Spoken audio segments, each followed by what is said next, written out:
हठ योग के प्राचीनतम ज्ञान को आप सभी जिज्ञासुओं तक अग्रेषित करने के इस प्रयास सनातन हठ योग में आप सभी का स्वागत है। आज हमारी चर्चा का विषय है प्राण। प्राण जो कि हठ योग का आधार है। हठ योग के सिद्धांत इस प्राण के आधार पर ही चलते हैं और इसी से हम हठ योग के मार्ग में प्रगति कर सकते हैं। हमारे शास्त्रों में बताया गया है कि सर्वाणि हवा इमानि भूतानि प्राणमेवा विसंविशन्ति प्राणमभिजीहते। कहा गया है कि जो भी कुछ दृष्टि गोचर है प्राण के माध्यम से ही उसका सर्जन हुआ है। अंत समय में सारा कुछ सृष्टि प्राण में ही समा जाती है और प्राण से ही पुनः इसका विस्तार होता है, विकास होता है, क्योंकि यहाँ पर प्राण को केवल इस नासिका के माध्यम से अंदर ले जाने वाली हवा तक सीमित नहीं रखा गया है, इसका विस्तार बहुत अधिक माना गया है। और हमारे शरीर में जो भी कुछ घट रहा है वो सारा कुछ अलग अलग प्राणों पर ही आधारित है। 5 प्रकार के प्राण जो बताए गए हैं शास्त्रों में, उसके विषय में हमने पहले भी आपका मार्गदर्शन किया है।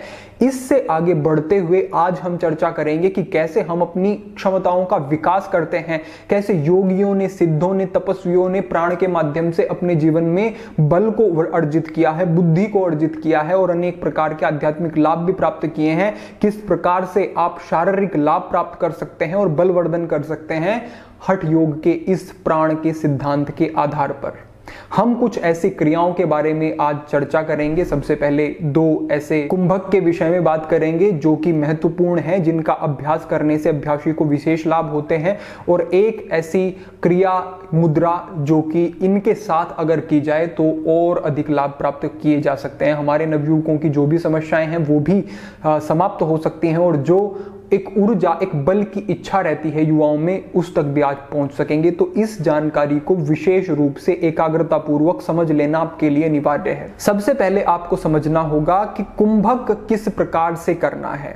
एक अंतः कुंभक, एक बाह्य कुंभक, ये दोनों ही विशेष रूप से उपयोगी हैं। ये हमारे लंग्स की कैपेसिटी को बहुत ज्यादा बढ़ा देते हैं। हमारे शरीर में ऊर्जा का जो विनिमय है, जो विकास है, वो बढ़ता है।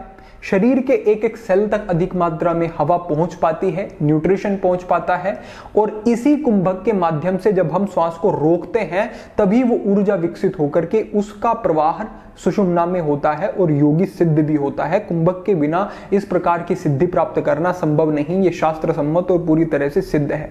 तो कुंभक का विशेष महत्व हो जाता है। और यहां तक कि आप देखेंगे कि जो प्राणायाम भी हैं, जिस पर हमने भी पहले चर्चा की है, हमने विस्तार से आपको बताया कि नाड़ी शोधन प्राणायाम का कैसे अभ्यास करना है, तो उसमें भी हमने आपको बताया कि किस प्रकार से कुंभक करने हैं, क्योंकि हर एक प्राणायाम में कुंभक करने अनिवार्य है। प्राथमिक स्तर पर नहीं, लेकिन जैसे जैसे स्थिति विकसित होती जाती है तो कुंभक के 7 प्राणायाम किए जाते हैं, जिससे कि उस श्वास को अंदर लेकर के उसका ठीक प्रकार से गमन करके उसको सही दिशा देकर के उसको सुषुम्ना में प्रवाहित करने में हम सक्षम हो सकें। ऐसा उद्देश्य लेकर के ऐसे अभ्यास किए जाते हैं।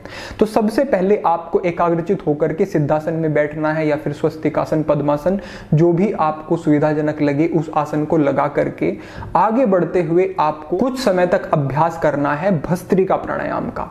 यानी कि आपको गहरे लंबे सांस लेने हैं, पूरा सांस अंदर लेना है, अपनी छाती में पूरे श्वास को भरना है, इतना भरना है कि और थोड़ा भी श्वास अंदर जाने का स्थान न बचे। पूरा श्वास बाहर निकालना है, ऐसे निकालना है कि फिर और श्वास बाहर निकल ही ना सके। जितनी क्षमता है पूरी क्षमता से बाहर निकालना है और इस क्रिया विधि को कुछ समय तक दोहराना है। जब इस क्रिया विधि को आप कुछ समय तक दोहराएंगे तो आपके शरीर में देखेंगे कि एक ऊर्जा अपने आप अनुभव होनी आपको शुरू हो जाएगी। फिर आपको अंत में एक पूरा गहरा लंबा सांस अंदर लेना है और उसको वहीं रोक देना है।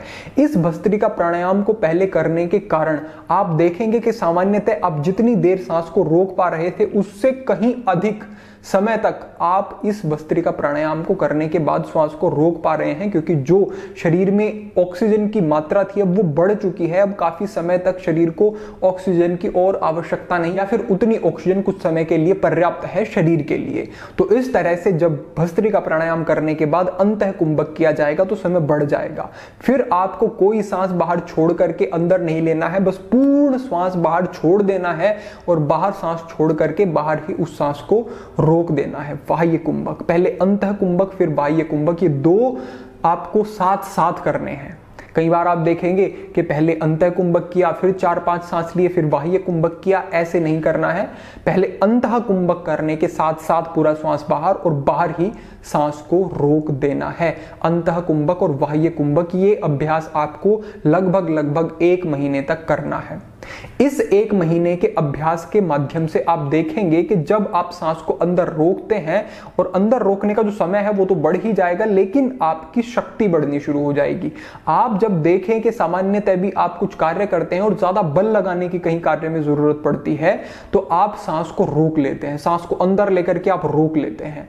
मैं आपको एक उदाहरण देता हूं। स्वामी दयानंद सरस्वती, एक बार उनके जीवन का ही प्रसंग है कि एक राजा के पास वो जाते हैं और राजा उनका कुछ उपहास करता है या फिर ब्रह्मचर्य के विषय में कुछ ऐसे शब्द बोलता है कि ब्रह्मचर्य की क्या आवश्यकता है, या फिर ये जो तुम्हारे सिद्धांत हैं, तुम्हारे अंदर ही क्या ऐसा विशेष है जो तुम सन्यासी हो या जो तुम ब्रह्मचारी हो।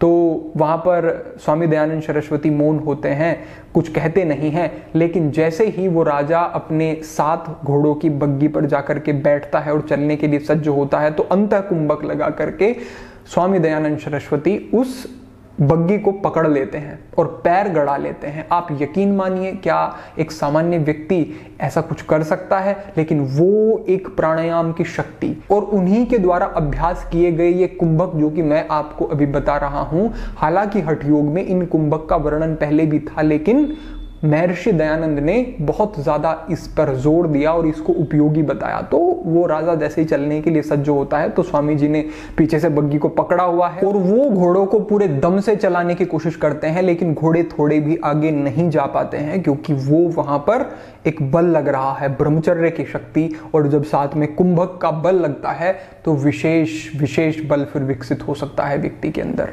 तो इसी तरह से आप समझें कि आपको अंतः कुंभक और बाह्य कुंभक का अभ्यास करना है। 3 महीने में आपके शरीर में विशेष क्षमता और विशेष बदलाव आपको दिखाई देने शुरू हो जाएंगे। साथ ही साथ आप ब्रह्मचर्य का पालन करें और इस कुंभक का अभ्यास करें। साथ ही साथ अपने आहार के शोधन का ध्यान रखें, पुष्टिकारक आहार आप ग्रहण करते रहें। अगर आपकी जिज्ञासा होगी, आहार के विषय में भी मार्गदर्शन कर दिया जाएगा कि क्या विशेष आहार आप ले सकते हैं। साथ ही साथ आप एक और अभ्यास इसके साथ ही जोड़ लें, जो कि है अश्विनी मुद्रा का अभ्यास। जिन बंधुओं को इस प्रकार की समस्या है, जो कि यौन समस्याएं हो सकती हैं या फिर स्त्री पुरुष दोनों के लिए, कोई लड़का है या लड़की है, दोनों के लिए ही ये उपयोगी हैं। अगर किसी भी तरीके की रिप्रोडक्टिव सिस्टम से रिलेटेड कोई भी समस्या होती है तो विशेष उपयोगी समझें अश्विनी मुद्रा का अभ्यास। अंतः कुंभक के साथ अश्विनी मुद्रा का अभ्यास आपको करना है। करना मात्र आपको इतना ही है कि अपने एनस की मसल्स को आपको कॉन्ट्रैक्ट करना है, पीछे की तरफ खींचना है। वहां पर जैसे ही आप एकाग्रता को ले जाएंगे, सजगता को ले जाएंगे और कॉन्ट्रैक्ट करेंगे और कॉन्ट्रैक्ट करके रखेंगे, जितनी देर रख सकते हैं, फिर रिलीज कर देना है और फिर से कॉन्ट्रैक्ट करना है। इस प्रकार से प्रत्येक कुंभक के साथ, प्रत्येक अंतः कुंभक के साथ ये अभ्यास आपको करना है। विशेष लाभ मिलेंगे, कुछ ही समय के अंदर अद्भुत बदलाव आप देखेंगे शरीर में। ये विशेष मार्गदर्शन आपके लिए है। बस ये समझें कि सजगता पूर्वक कुछ समय अभ्यास करने के बाद आपको पता चल जाएगा कि हाँ, किस प्रकार से करना है। ये आपके अनुभव का विषय है, क्योंकि ये कोई दिखा करके या फिर ऐसा बता करके केवल शब्दों से पूर्ण रूप से आप नहीं सीख सकते हैं। ये जब आप चीजें अभ्यास में लाएंगे, स्वयं करके देखेंगे, तभी आपको इसके विशेष लाभ होने शुरू होंगे। थोड़ा मैं आपको करके बताता हूं। आपको सिद्धासन लगा लेना है, क्योंकि सिद्धासन ही सर्वाधिक उपयोगी और बेहतर है इस प्रकार के अभ्यास करने के लिए। तो पहले अपने बाएं पैर को ऊपर से दाएं पैर को लेकर के आना है। हालांकि सिद्धासन के विषय में पूरा मार्गदर्शन किया गया है, डिस्क्रिप्शन से जाकर के वीडियो को देख लें। अगर अब तक सिद्धासन का अभ्यास नहीं कर रहे हैं, जरूर देख लें उस वीडियो को, क्योंकि पूर्ण मार्गदर्शन और इसकी महिमा वहां पर बताई गई है। तो इस प्रकार से आपको सिद्धासन लगा लेना है और सिद्धासन में बैठ करके पहले हमने आपको बताया कि भस्त्रिका प्राणायाम, पहले पूरा सांस अंदर और पूरा सांस बाहर, इस प्रकार का अभ्यास करना है। तो ज्ञान मुद्रा लगा करके बैठे और इस प्रकार से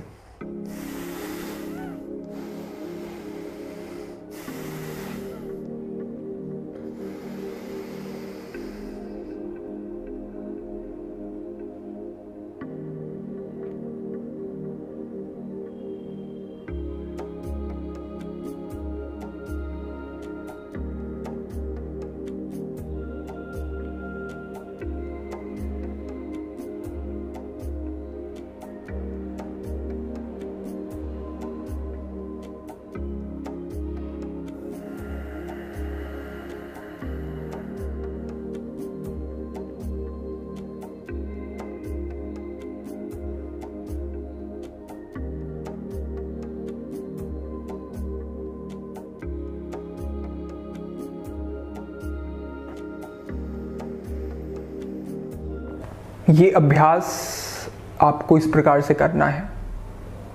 ये मैंने आपको बस कुछ ही समय तक करके खाली बताया है। अवधि को बढ़ाना है, बढ़ाना है, बढ़ाना है, विस्तारित करना है। अश्विनी मुद्रा साथ ही साथ करनी है आपको, और बाह्य कुंभक, अंतः कुंभक, बाह्य कुंभक, अंतः कुंभक, ये क्रम से करना है। बस यही आपके लिए आज विशेष अभ्यास। बल का वर्धन होगा, प्राण पर नियंत्रण होगा, श्वासों पर नियंत्रण, और एक शक्ति अनुभव होगी शरीर में, एक ऊर्जा रहेगी। पूरा दिन आप अच्छा अनुभव करेंगे, लंग्स की कैपेसिटी बढ़ जाएगी और इम्यून सिस्टम बहुत ही स्ट्रांग हो जाएगा। और जो अनेक लाभ हैं वो आप स्वतः अनुभव करेंगे। मानसिक लाभ जो है स्वतः अनुभव करेंगे। संकल्प शक्ति भी इससे बढ़ती है, क्रोध पर नियंत्रण भी होता है, अनेक लाभ हैं। तो इसका आप सजगता पूर्वक अभ्यास करें। आप तक शुद्ध जानकारी विस्तार से पहुंच पाए, आप सही और सटीक जानकारी प्राप्त करें और उससे जीवन में लाभ उठाएं, इसलिए हम ये सब चीजें आप तक पहुंचाते हैं। अन्यथा मात्र ऐसी क्रिया या फिर जो भी योगाभ्यास है सीधा वो भी बताया जा सकता है, लेकिन उससे लाभ नहीं, क्योंकि उसकी महिमा और किस प्रकार की सजगता से अभ्यास करना है वो जान लेना भी अनिवार्य है। कुछ बंधु इस प्रकार का मंतव्य रहता है उनका कि वीडियोस को छोटा करें, छोटा करें, छोटा करें, लेकिन हम भी विस्तारित निरर्थक नहीं करना चाहते। लेकिन जो चीज़ें ज़रूरी हैं वो तो निश्चित रूप से बताई जाएंगी। तो धैर्यपूर्वक जानकारियाँ सभी समझा करें और जीवन में प्रयोग किया करें, तभी लाभ प्राप्त होंगे।